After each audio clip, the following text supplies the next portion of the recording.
আসসালামু আলাইকুম প্রিয় শিক্ষার্থী, আশা করি সকলে ভালো আছো। আজকে আমরা ধারার একটি এমসিকিউ নিয়ে তোমাদের সাথে হাজির হয়েছি। আশা রাখি যদি এই এমসিকিউটা বুঝতে পারো, এই রিলেটেড এমসিকিউগুলো তোমরা সলিউশন করতে পারবে। চলো আমরা দেখি এমসিকিউটা কী আছে।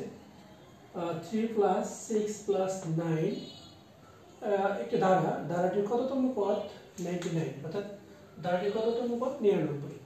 অবশ্যই দেখো, এই ধরনের এমসিকিউ সলিউশন করার ক্ষেত্রে আমাদের প্রথমত ধারাটা চিনতে হবে। আসলে ধারাটা কোন ধরনের ধারা? প্রথমত দুই ধরনের হয়ে থাকে, একটা হচ্ছে গুণোত্তর ধারা, একটা সমান্তর ধারা। তাহলে সেক্ষেত্রে আমরা প্রথমত এটা চিনবো যে এটা কোন ধরনের ধারা। দেখো, আমরা দুইটা ধারা চেনার জন্য বা ধারা বের করার জন্য যে কাজটা করতে পারি, এই দ্বিতীয় রাশিকে প্রথম রাশি দ্বারা ভাগ করতে পারি। তাহলে 6/3, সেক্ষেত্রে আমাদের 2 আসবে। এরপর হচ্ছে 9কে আমরা যদি 6 দ্বারা ভাগ করি, 9কে আমরা যদি 6 দ্বারা ভাগ করি, দেখো তাহলে 1 পয়েন্ট সামথিং আসবে, 1 পয়েন্ট সামথিং। সেক্ষেত্রে দেখো দুইটার যে ভাগফল সেটা কিন্তু মিলে নেয়।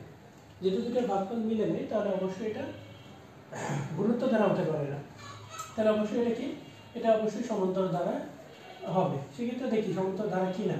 তাহলে দেখো, আমরা সেক্ষেত্রে সমান্তর ধারা জানার জন্য যেটা করব, এখানে বিয়োগ করব। 6 থেকে যদি 3 বাদ দিই, তাহলে আমাদের 3 থাকবে। আবার 9 থেকে যদি 6 বাদ দিই, তাহলে কিন্তু 3 থাকে।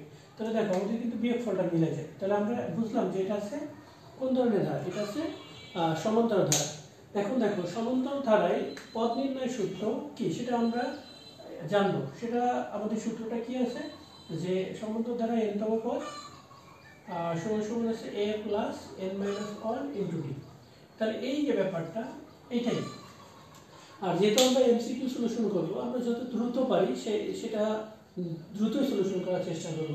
তাহলে দেখো, আমরা সেক্ষেত্রে লিখে নিতে পারি যে a + n-1 × d সমান সেক্ষেত্রে আমাদের এখানে কত 99।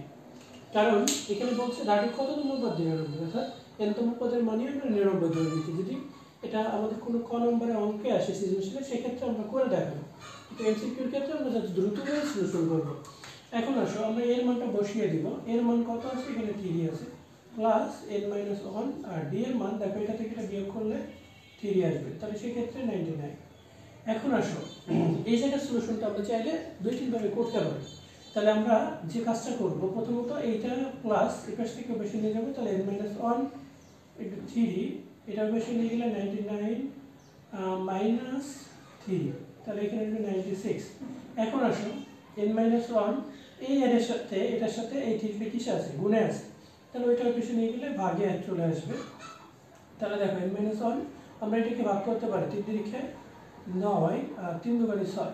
এখন আসো, এরপরে এই 1টা এখানে কিন্তু মাইনাস আছে, তাহলে এটাকে এই পাশে বসে নিলে প্লাস হয়ে যাবে। তার মানে 33, অর্থাৎ 33 উত্তর।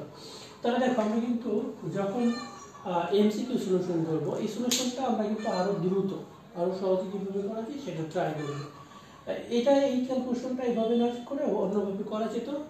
আসলে কি, এইভাবে তোমাদের জন্য হয়তো বা অন্য যেভাবে আছে তার তুলনায় আরও সহজ হবে বা সহজে বুঝতে পেরেছ।